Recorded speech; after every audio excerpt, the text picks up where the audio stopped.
제가 설교하기 전에 좀 드릴 게 있는데요. 지난주 제가 또 너무너무 바쁘게 타주로 갔다가 매일마다 타주 갔다가 또 수요일 예배 또 다시 왔다가 또 갔다가 또 금요일 아침 저녁에 와가지고 토요일 날 또 설교하고 엄청 바쁘게 이번 주 잘 보냈습니다. 네, 말씀 드리는 이유는 이제 제가 약속한 거 다른 데에서 약속한 거 다 끝났어요. 할렐루야. 이제 다 끝나가지고 이제 여기에 다 이제 집중하면 돼요. 너무 감사하고요. 그래서 지난주 제가 근데 이번 컨퍼런스를 갔다 왔어요. KCPC에서 한 컨퍼런스를 하는데 이찬선 목사님이 계셔가지고 그래서 꼭 가고 싶었어요. 그래서 가서 그분의 세미나를 들으면서 너무 제가 이제 위로를 많이 받았습니다. 물론 이찬선 목사님의 그 세미나가 이제 그 프리칭 컨퍼런스를 위해서 하는 건데요. 설교 컨퍼런스인데 보통 이찬선 목사님 그런 걸 잘 안 가셔요. 근데 또 우리 류용렬 목사님하고 또 관계가 있어서 오신 것 같은데 왔는데 설교에 대한 것을 하나도 말씀을 안 하셔요. 하나도 말씀 안 하시고 올라와가지고 세미나를 시작하는데 이 말을 해요. 이를 엄청 강조하셨는데 뭐냐면 목사들이 행복해야 됩니다.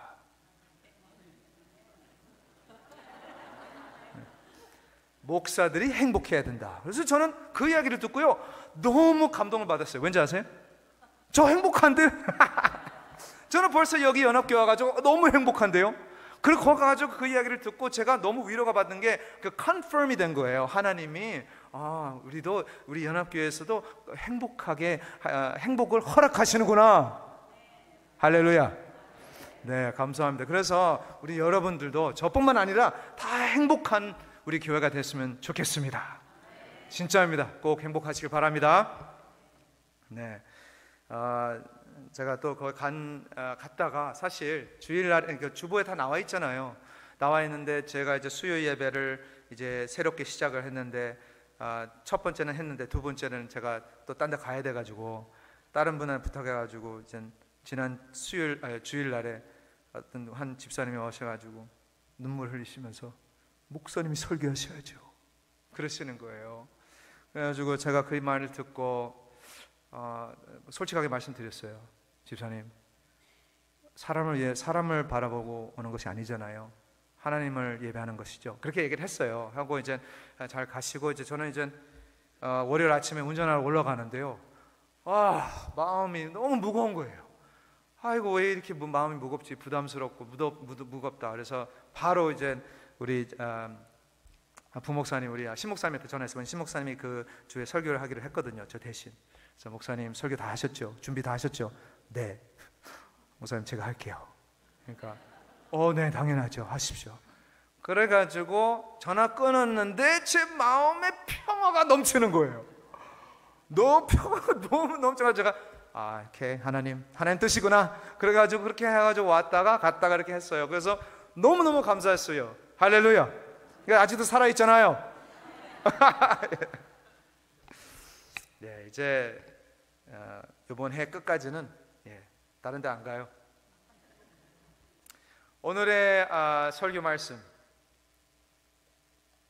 나의 약점 그의 약속, 그게 주제입니다. 제목입니다. 나의 약점 그의 약속. 아시죠? 제가 4개월 동안 여기 있으면서 잘 들으시면 제가 말 장난을 되게 좋아해요. 그래서 잘 들으셔야 돼요. 어떨 때는 제가 잘 보여드릴 때도 있고 어떨 때는 그냥 비밀로 쭉쭉쭉 나갈 때가 있어요. 그래서 잘 들으셔야 되고 그걸 캐치를 하면요 되게 재밌어요 사실. 그래서 그걸 캐치하면 은혜가 돼요. 아멘? 네, 은혜가 되시기를 바랍니다. 몇 년 전에 제가 또 베델교회 담임 목사님, 담임하시는 김한효 목사님 아시죠? 김한효 목사님의 설교를 제가 이제 듣고 많은 은혜를 받은 적이 있습니다.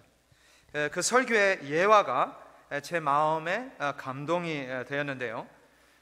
그 예화가 너무너무 좋아서, 일러스트레이션이 너무너무 좋아서 저도 그 예화를 갖고 몇 번 그 예화를 이제 설교에 쓴 적이 몇 번 있습니다. 우리 연합교회에서도 제가 벌써 한 2번이나 그 예화가 제 설교회 가운데 등장했습니다. 몇 년 전 들었던 예화라서요. 좀 오래됐죠. 이제 그 예화가 제가 자주 썼으니까 제 말로 이제 그 예화가 이제 변했죠. 제 말로. 그래서 김한효 목사님이 어떻게 이 예화를 하셨는지 정확히 기억은 안 납니다. 안 나는데 제 말로 말씀 한번 드리겠습니다. 제 말로 말씀드리면 캠핑에 대한 예화를 하셨습니다. 여러분 기억나시죠? 4개월 동안 제가 설교하면서 캠핑에 대한 몇 번 나왔잖아요. 이 예화예요. 캠핑에 대한 예화였는데요. 김한효 목사님 뭐라고 하냐면, 캠핑하는 사람들을 보시면 두 가지의 사람을 볼 수가 있다고 목사님 말씀하셨습니다. 두 가지의 사람. 한 사람은 캠핑을 하는데요, 생존을 위해서 또는 살아남기 위해서, 또 다시 말하면 survival을 위해서 캠핑하는 사람들이 있습니다 라고 하셨어요. 그래도 또 다른 사람 한 사람은 캠핑을 하는데 생존이 아니라 소생시키기 위해서, 또는 행복을 위해서, 또는 회복을 위해서, 또는 부흥을 위해서, 다시 말하면 리바이벌을 위해서 캠핑하는 사람이 있습니다 라고 말씀하셨어요. 그 사람들은 캠핑을 하는데 두 가지의 사람이 있습니다. 한 사람은 survival, 생존, 또 다른 한 사람은 revival, 그렇죠? 소생시키기 위해서 캠핑을 한다고 말을 합니다. 여러분은 어떤 캠퍼입니까?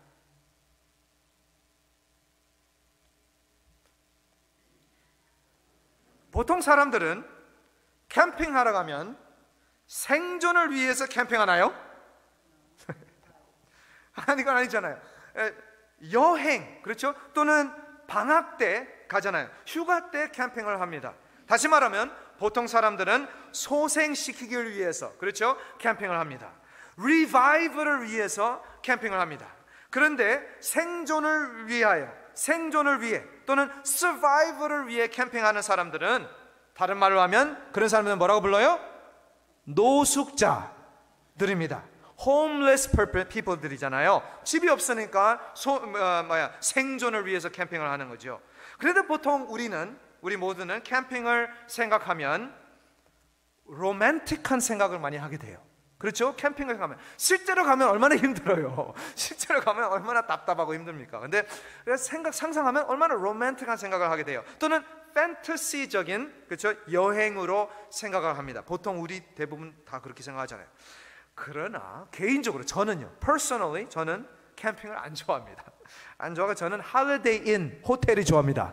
네, 호텔이 좋죠. Ritz Carlton, Sheraton, 뭐 그런 데가 좋죠. 화장실이 있는 곳, 그렇죠?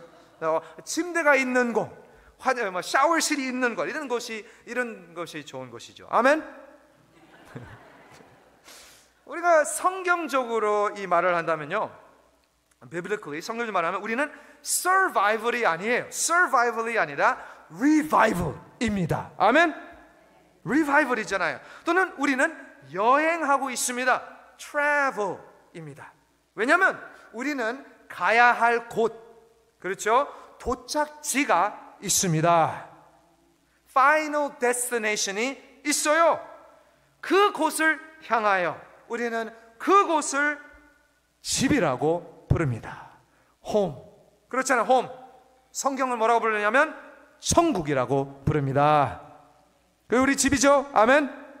네, 우리는 이 광야 같은 곳이 집이 아닙니다. 여기가 집이 아닙니다. 그렇죠? 이 광야 같은 인생은 임시입니다. temporary예요. 이 광야에서 settling, 정착하시면 안 됩니다. settling 하면 안 돼요. 정착하면 안 돼요. 우리가 이 광야에서 정착하게 되면요, 여기가 안전하다고 생각하면요, 도둑질하고 죽이고 멸망시키는 사탄과 마귀가 나타날 것입니다. 그렇잖아요. 당할 것이에요. 우리가 여기가 내 집이라고 생각하면. 그러나 우리는 여기가 집이 아니라 여행 중입니다. 여행하고 있습니다. 다시 말하면 계속 moving 해야 됩니다. 생명을 얻게 하고 더 풍성히 얻게 하는 예수님을 따라가셔야 하는 줄 믿습니다. 따라가야 되니까 무빙이죠. 가만히 있는 게 따라가는 거예요? 아니잖아요. 따라가는 게 무빙하는 겁니다. 하나님의 백성은 계속 무빙해야 됩니다. 광야가 집이 아니라 약속된 땅이 있었습니다. 그래서 그 40년 동안 광야 여행이 우리의 삶에 또 우리의 인생을 잘 보여주고 있습니다. 그래서 우리가 다 지금 LL Bean 가서 또는 REI라는 가게 가서 또는 캠핑 스토어 같은 데 가서 텐트를 다 같이 함께 사서 텐트에서 살자는 말이 아닙니다. 그렇게 하는 거 아니에요. 그러나 우리가 지금 상징으로 말한다면, symbolically 말한다면 우리는 텐트에서 지금 살고 있습니다. 우리가 지금 텐트에 살고 있습니다. 텐트의 의미가 뭐냐면 항상 변함 가운데 사는 것이죠. 항상 변함 가운데 사는 것이죠. 정착이 아니잖아요.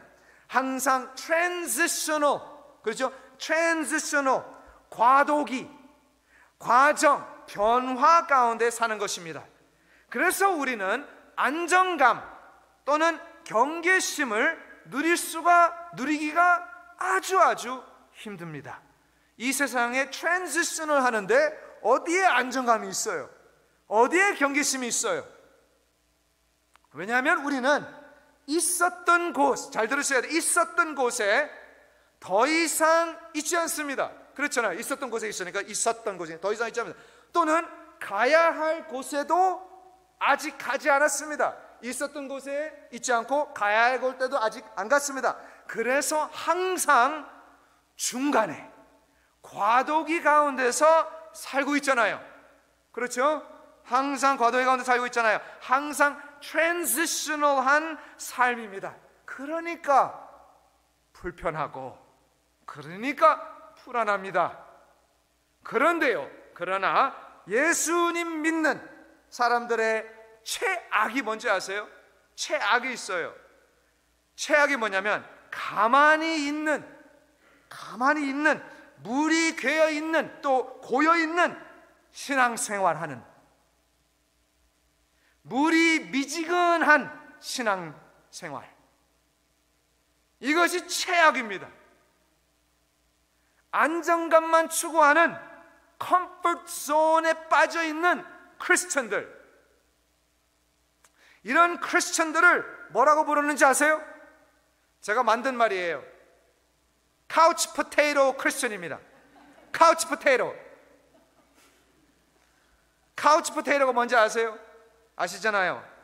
카우치 포테이토라는 사람은 하루 종일 그 카우치에서, 그 소파에서 일어나지 않습니다. 거기 하루 거기 앉아 있으면서 TV만 보고 있는 사람입니다.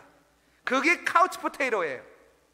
그런 사람은 비만해지고 뚱뚱해지고 게을러지고 아무 의미가 없는 헛된 meaningless 삶입니다. 그게 무슨 말이냐면 정착한 거예요. settling 한 거잖아요. 그러나 우리 하나님은 moving 하나님이십니다. moving, 이동하시는 하나님. 아멘. 이동하시는 하나님, 우리를 위한 비전, 우리를 위한 계획을 갖고 계시는 하나님이십니다. 다시 말하면 하나님의 계획은 계시하셔야 합니다. 그 계획이 담겨진 계시는 하나님의 말씀인 줄 믿습니다.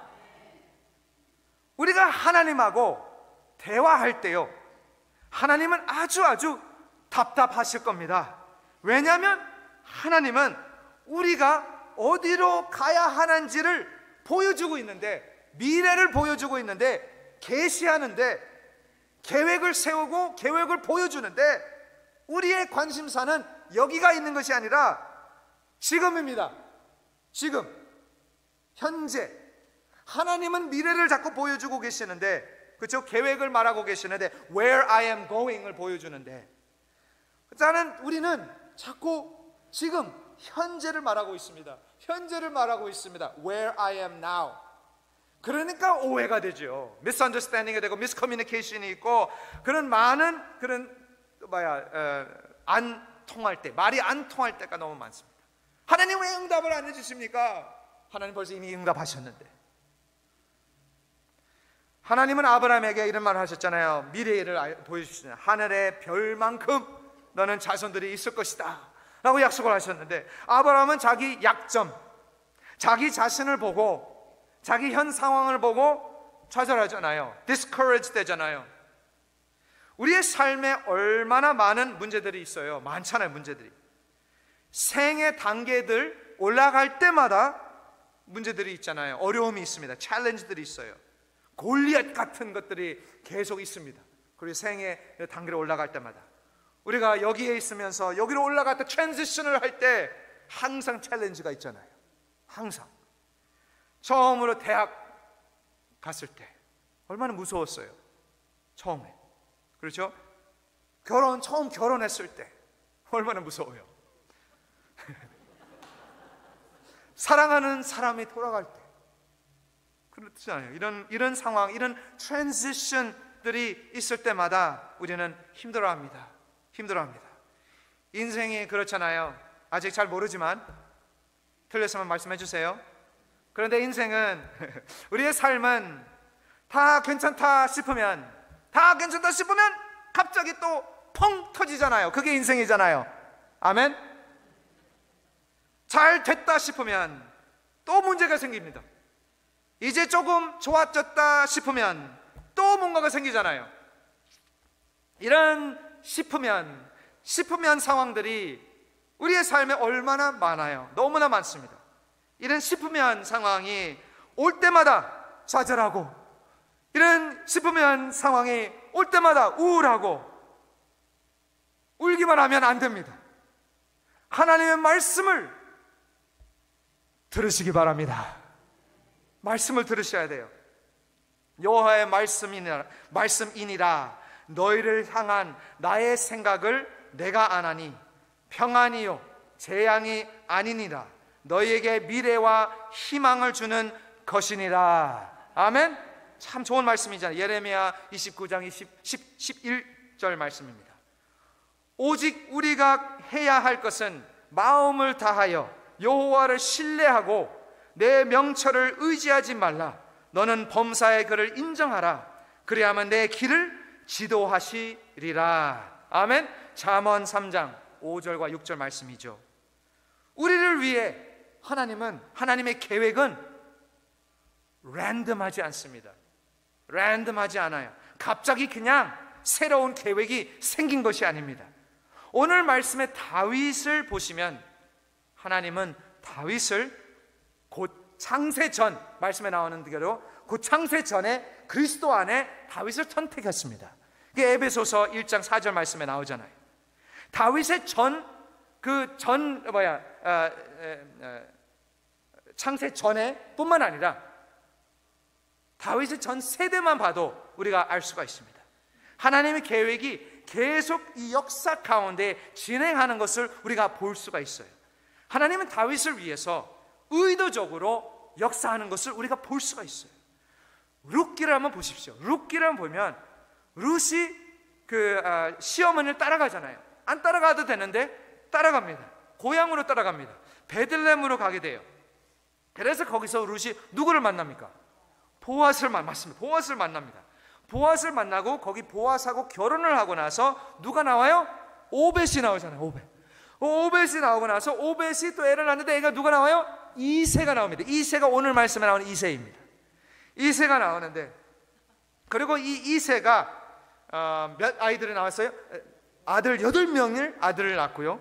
거기서 마지막 막내가 누굽니까? 다윗입니다.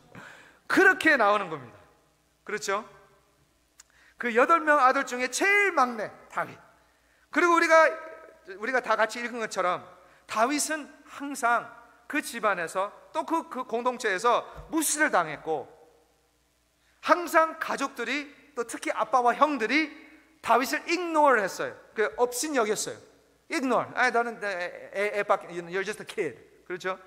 그러나 우리 모두가 잘 아는 것처럼 하나님은 다윗을 위해 큰 계획을 갖고 있었습니다. 우리 하나님은 세상의 미련한 것들을 택하사 지혜 있는 자들을 부끄럽게 하려 하시고, 세상의 약한 것들을 택하사 강한 것들을 부끄럽게 하려 하시며, 하나님께서 세상에 선한 것들과 멸시받는 것들과 없는 것들을 택하사 있는 것들을 폐하려 하시나니 이는 아무 육체도 하나님 앞에서 자랑하지 못하게 하려 하심이라. 올라왔네요. 오병이어 사건도 생각해 보시면 똑같습니다. 오병이어 사건, 5천 명의 남자들을 그리고 여자들과 아이들을 포함한다면 한 2만 명이 이제 밥을 먹어야 될 것입니다. 그런데 거기서 그렇게 배고픈 사람이 이렇게 많은데 갑자기 부자가 나타나가지고 돈을 내가지고 밥 다 사줬어요? 아니잖아요. 그 5천 명, 5천이라는 숫자에 카운트가 되지 않은, 5천의 숫자에 카운트가 되지 않은 한 어린 아이의 점심을 통해, 인정되지 않은 한 사람, 아이가 점심을 통해, 무시를 당한 한 어린 아이의 점심을 통해 그 부족한 오병이어를 통해 그 많은 사람들이 배불리 먹었더라. 성경에서 나와요. 그 업신여긴 아이, 누가 그 아이를 통해서 하나님의 역사하실 줄 알았을까요? 누가 알아요? 저는 이것을 제 개인의 삶으로 적용해 봤습니다. 누가? 제가 목사가 될 줄 알았습니까? 누가? 저는요, 백 없습니다. 아무것도 없어요. 어떤 누구의 선 서 있지도 아니고 어떤 줄에 서 있지도 않습니다. 그런 거 없어요. 저는 다 아시다시피 똑똑하지도 않습니다. 똑똑하지도 않고 키도 작습니다. 아주 작아요. 그래가지고 여기 뭐 놨어요. 여보요, 키도 작습니다. 생긴 것도 볼 것 없어요. 예? 다 보시잖아요. 볼 것 없습니다. 제가 목사 된 것은 하나님의 은혜인 줄 믿습니다. 하나님 은혜예요. 하나님은 인정하지만 사람들은 인정 안 해요. 하나님은 인정하지만 사람은 모릅니다. 한 몇 주 전에 제가 결혼 주례 때문에 갔는데요. 몇 주 전에 제가 결혼식장에 가서 그 결혼할 커플의 부모님들을 만나게 되었습니다. 제가 당연히 만나야죠. 인사하러 갔어요. 제가 부모님들에게 인사를 하러 갔는데 이렇게 인사했어요. 안녕하세요, 저는 권다니엘이라고 합니다. 이렇게 인사했어요. 안녕하세요, 저는 권다니엘입니다. 그런데 부모님들은 제가 말하는 것을 뭐 듣지를 못했나 봐요. 예, 제가 바로 앞에 서 있었거든요. 바로 앞에 서 있는데 제가 안 보였나 봐요. 그래서 제가 다시 인사드렸습니다. 다시 인사드렸는데 안녕하세요, 제가 주례할 권다니엘 목사입니다. 제가 그 말을 했던 그 순간 다 들었습니다. 신랑 쪽, 신부 쪽 부모님들이 다 놀랬습니다.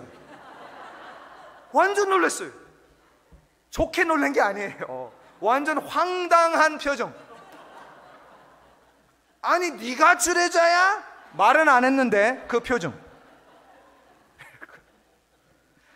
그런데 결혼식 다 끝나고 나서요, 저는 어디 가려고 하는데 두 부모님들이 저를 쫓아오는 거예요. 쫓아가가지고 너무 감사하다고, 너무 감사, 너무 좋았다고 그렇게 말해요. 왜요? 왜 그럴까요? 왜냐면요, 저희 특징이 있습니다. 저는 이중 언어로 결혼식을 주례합니다. 이중 언어. 그러니까 한국 부모님들은 너무 좋아하는 거예요. 너무 좋아. 특히 할머니 할아버지들 얼마나 좋아하는지요. 그 이해를 이제 언더스탠딩가 되니까 결혼식 때 제가 목사답게 생기지 않았습니다. 그렇잖아요.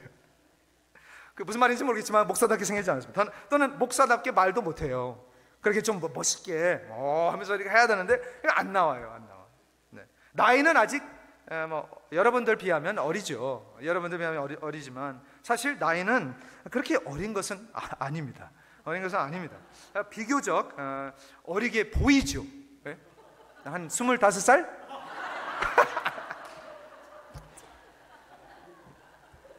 아이고, 흰머리도요 별로 없어요. 흰머리 없는데 이제 한 세치 정도 있습니다. 세치 정도 있어요. 그러니까 저를 업신여긴 그런 상황들이 너무나 많았어요. 사실 너무나 많았습니다. 저를 무시하는 상황들이 많이 있었어요. 진짜. 그런데 저는 알아요. 뭘 알아요? 하나님은 나를 인정합니다. 하나님이 나를 인정해요. 하나님은 저를 위해 계획을 세우셨어요. 플랜이 있습니다. 저는 이것만 알면 됩니다. 이것만 알면 돼요. 여러분들도 이것만 알면 돼요. 진짜입니다. 하나님은 나를 인정한다. 하나님은 저를 위해 계획을 세우셨구나. 저는 이것만 알면 되는 줄 믿습니다. 우리를 위한 플랜이 있어요. 한 사람 한 사람 모두에게. 그런데 문제가 있어요. 문제는요, 조금 아까 말씀드린 것처럼 우리는 지금 현재의 관심사가 있어요. 계속 현재만 얘기하고 있어요. 그러니까 하나님께서 우리에게 미래 계획을 말씀하시는데 우리는 그 계획이 맞지 않아요 하나님이라고 말을 하고 있어요. 당연히 안 맞죠. 내일이 아니니까, 미래를 모르니까. 하나님 그 응답 싫어요. 하나님은 미래를 말씀하고 계십니다.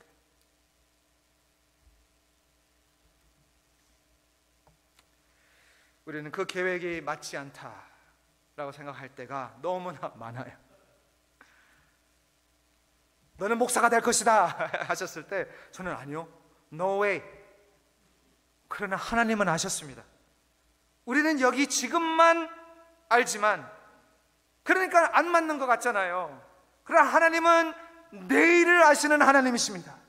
내일을 아셔요. 그러니까 우리는 항상 가만히 있으면 안 돼요. 최악이에요. 그러니까 우리는 항상 계속 항상 무빙 해야 되는 줄 믿습니다.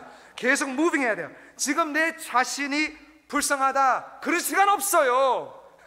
진짜요. 지금 울고 내가 무시당했다, 왕따 당했다, 그렇게 내가 불쌍하다 그런 시간 하나도 없습니다. 아멘. 우리가 지금 내일을 위해서 준비하시길 바랍니다. 내일을 위해서 준비해야 되잖아요. 하나님이 내일 계획을 준비하셨어요. 지금 이동할 준비 하시길 바랍니다. 네, 다윗은 이새의 아들 여덟 번째 아들이었습니다. 막내 아들이었습니다. 그런데 사무엘상 16장, 오늘 말씀 말고 그 전장에, 바로 전장에 가보시면 하나님이 선지자 사무엘을 다윗에게 보내셨잖아요. 다윗에게 보내시고 나서 다윗에게 뭘 했어요? 선지자 사무엘이 그 머리에다가 뭘 부었어요? 기름을 부었습니다. 그리고 그 기름 부는 행위가 다윗의 가족분들 다 봤을 겁니다. 이 기름 부으는 의미가 뭐예요? 다 알잖아요. 하나님이 다윗을 다음 왕으로 세우신다라는 그런 포인트예요. 그런 심볼리즘입니다. 다시 말하면 하나님은 다윗을 인정했습니다. 하나님은 다윗을 인정했는데, 그러나 사람들은, 아니 아빠와 형들은, 가족들은 다윗을 인정하지 않았습니다. 오히려 무시했습니다. 업신여겼습니다. 사실 다윗도 지금 현재로 생각했으면, 기름을 부으고 있는 중에 그때의 지금을 생각했으면 그 비전, 그 하나님의 계획이 맞지 않다라고 생각했을 겁니다. 어떻게 맞다고 생각을 해요? 그렇죠. 자기는 양치기 소년인데 어떻게 내가 왕이 될 겁니까? 그렇잖아요. 그런데 놀랍게도 다윗은 알고 있었습니다. 왜요? 다윗은 하나님하고 밀접한 관계를 계속 갖고 있었어요. 그래서 사무엘이 다윗의 머리에다가 기름을 부었을 때에 다윗은 알았습니다. 하나님이 나를 왕으로 세우실 거를 다윗은 알았어요. 그런데 어느 날, 오늘 말씀에 나오는 어느 날, 아빠 이새가 오늘 말씀에 다윗을 부르면서 형들에게 뭐를 갖다 주라고 했어요? 점심을 갖다 주라고 했어요. 점심을 갖다 주라고 심부름을 시킵니다. 다윗이 누군데 심부름을 시킵니다. 그래서 다윗은 아버지의 심부름을 순종하고 갔습니다. 저는 이것을 보고, 이 장면을 보면서 많은 것을 깨닫게 되었어요. 다윗은 지금 하나님의 약속을 알고 있습니다. 기름 부음을 받았습니다. 자기가 이제는 왕이 될 거를 알고 있었습니다. 이스라엘의 왕이 될 거를. 아니 어떻게 감히 왕 될 사람에게 점심 배달하라고? 라고 할 수 있었어요. 그런데 이 왕 될 소년이 아빠의 말을 어떻게 했어요? 순종했습니다. 그리고 형들에게 점심을 갖다 줍니다. 아주 중요한 거예요. 사실 오병이어의 사건하고 조금 비슷한 점이 많이 있어요. Anyway, 저는 여기서 생각하게 되었습니다. 만약 다윗이 순종하지 않았더라면, 만약 다윗이 고집을 부렸더라면, 만약 그 다윗이 교만에 빠져가지고 머리가 너무 커져가지고 자존심 때문에 안 가겠다 그러면 다윗이 어떻게 됐을까요? 골리앗을 만나지 못했을 겁니다. 만나지 못하죠. 우리의 삶에도 똑같습니다. 우리의 삶에는 이런 unexpected situation, 예기치 않는 상황들이 얼마나 많아요. 우리는 미래를 모르니까 계속 그런 일들이 많이 나오죠. 많은 것이 그냥 갑자기 랜덤으로 일어나는 것처럼 보입니다. 그리고 그 결과들, 그 랜덤한 것들, unexpected situation 가운데 결과들이 좋게 나올 때도 있잖아요. 또 안 좋게 나올 때도 있잖아요. 그거 당연한 말이에요. 좋게 나올 때도 안 좋게 나올 때도 있어요.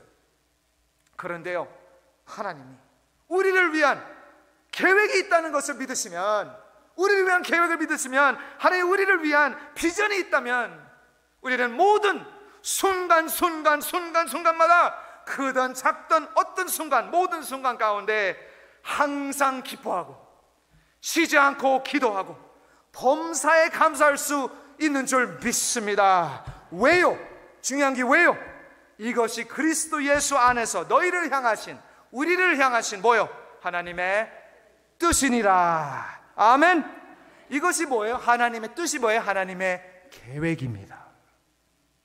그렇게 연결이 되는 거예요. 사람이 마음으로 자기의 길을 계획할지라도 그의 걸음을 인도하시는 이는 여호와시니라. 아멘. 다윗이 형들에게 점심을 갖다 주었을 때 한 대화를 들었습니다. 왕의 대화를 들었고 골리앗이 외치는 것을 들었습니다. 그 대화의 내용은 누가 이 거인, 이 골리앗을 싸울 수 있을까? 누가 이 골리앗을 싸우겠느냐? 이것이 문제고 이것이 질문이었습니다. 사울 왕이 묻는 질문이었습니다. 사울 왕이 묻는 질문이에요. 저는 이것을 묵상하면서요, 참 감사한, 아주 감사한 인사이트를 얻게 되었습니다. 지금 사울 왕이 누가 골리앗을 싸울 수 있겠나의 그 질문을 외쳤을 때, 지금 사울 왕은 뭘 하고 있는지 아세요? 자기도 모르게 다윗을 위해서 기도하고 있는 겁니다. 잘 생각해 보세요. 보이시나요? 너무 감사한 거예요. 지금 사울 왕이 자기도 모르게 다윗을 위해서 다윗을 찾고 있는 거잖아요. 자기도 모르게 다윗을 찾고 있는 거잖아요. 이것을 조금 다르게 말을 한다면, 누군가가 너를 위해 기도하고 있다. 누군가 너를 위해 기도하고 있다 라는 게 사실인 줄 믿습니다. 누군가가 나를 위해 지금 기도하고 있습니다.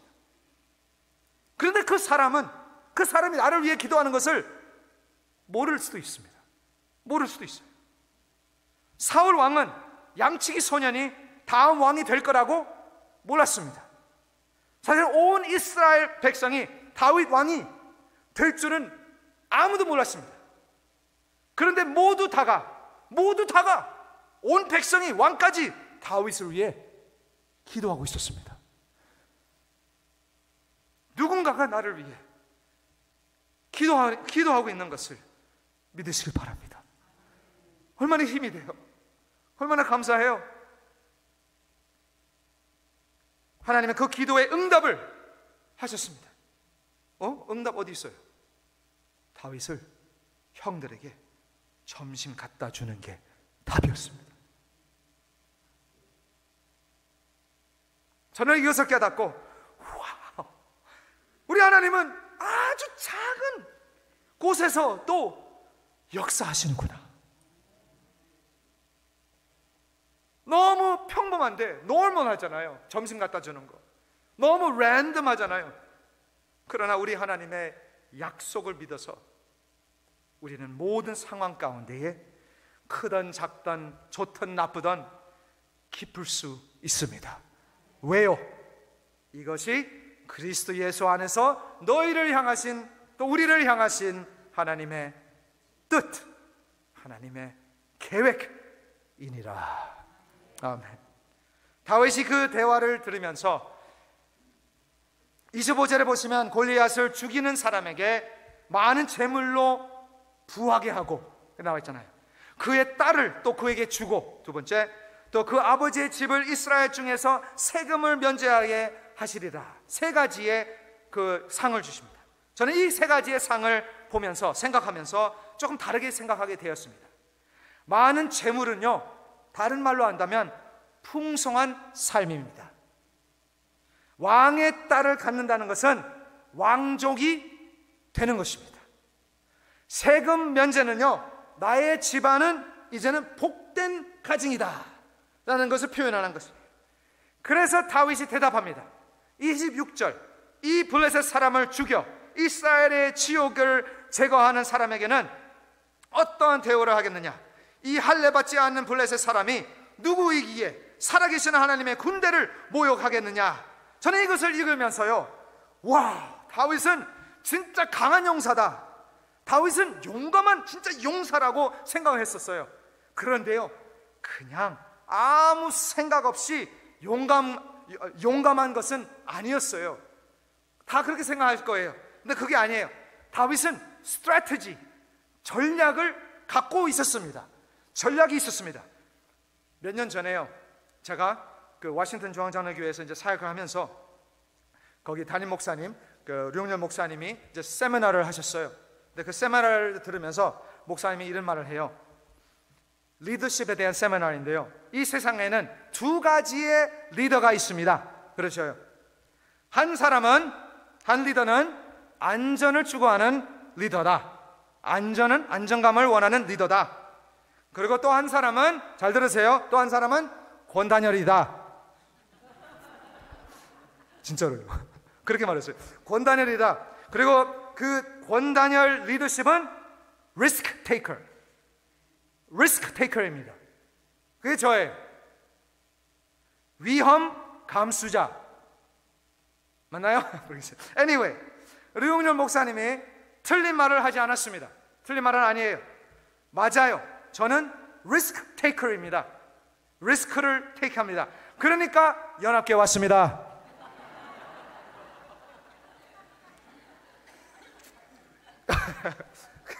그런데요, 완전 맞지는 않습니다. 잘 들으셔야 돼요. 저는요, 그냥 바보처럼 뛰어들지 않습니다. 그런 거 아니에요. 그냥 바보처럼, 그렇게 보이겠지만, 그렇게 보일 수도 있어요. 그러나 저는요, calculated risk taking을 합니다. calculated risk taking, 예측된 위험 또는 계산적인 위험 감수. 우리 다윗도 그렇게 했죠. 그냥 뛰어들어간 거 아니라고 봅니다. 다윗은 예측했습니다. 계산했어요. 다윗은 골리앗을 보고 장애 또는 obstacle, 방해로 보지 않았습니다. 방해로 보지 않았습니다. obstacle을 보지 않았습니다. 뭘로 봤냐면 opportunity, 기회로 보신 겁니다. 다시 말하면 다윗은 골리앗을 보면서 자기 약점을 보지 않았어요. 하나님의 약속을 보았습니다. 다윗은 이 상황을 아주 정확히 보고 있는 겁니다. 이스라엘 백성은 자기들이 잘 못 보고 있는 거예요. 자기들이 질까봐 무서워하고 있는 거잖아요. 그러나 다윗은 알아요. 뭘 알아요? 모든 상황은요, 랜덤하지 않습니다. 모든 상황이 그냥 우연이 아니라는 것을 다윗이 알았어요. 다 하나님의 계획 안에 있다는 사실을 다윗은 알았습니다. 그래서 모든 사람들은 약점으로 보았는데 다윗은 하나님의 약속을 붙잡고 나아갔습니다. 우리가 하나님의 약속이라는 것을 보시면 바로 그때 우리는 뛰어들어갈 수가 있습니다. 아멘. 그 약점을 약속으로 보는 것입니다. 그래서 다윗은 자기가 아는 것, 그 물매를 갖고 그리고 돌멩이를 찾아서 그 골리앗 향해서 쐈습니다. 그것을 던졌습니다. 그리고 골리앗이 이마에 그게 쳤어요. 그 거인이 갑자기 그냥 붕 그냥 쓰러져 떨어졌습니다.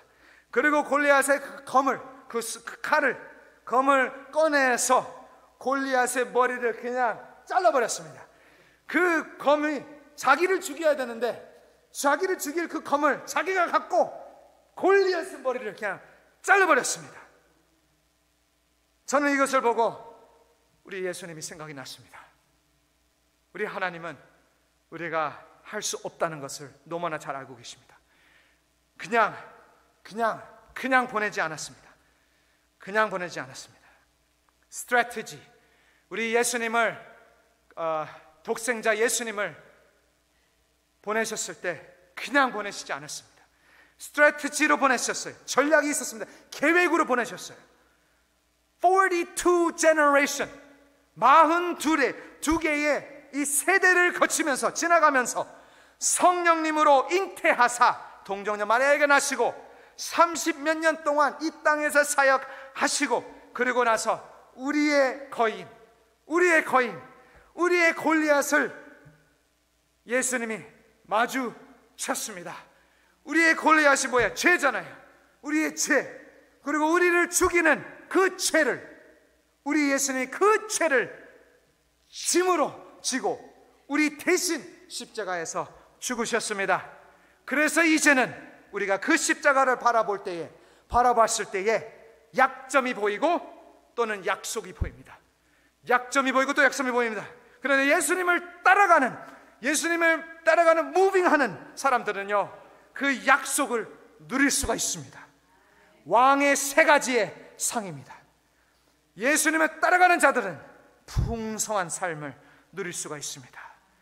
두 번째, 왕족의 아들과 딸이 되는 것입니다. 세 번째, 모두가 나의 가정이 이젠 복된 가정이 되는 줄 믿습니다. 딱 그 세 가지의 상들이잖아요. 그래서 우리는 생존을 위해 캠핑하는 것이 아닙니다. 서바이벌이 아니라 리바이벌입니다.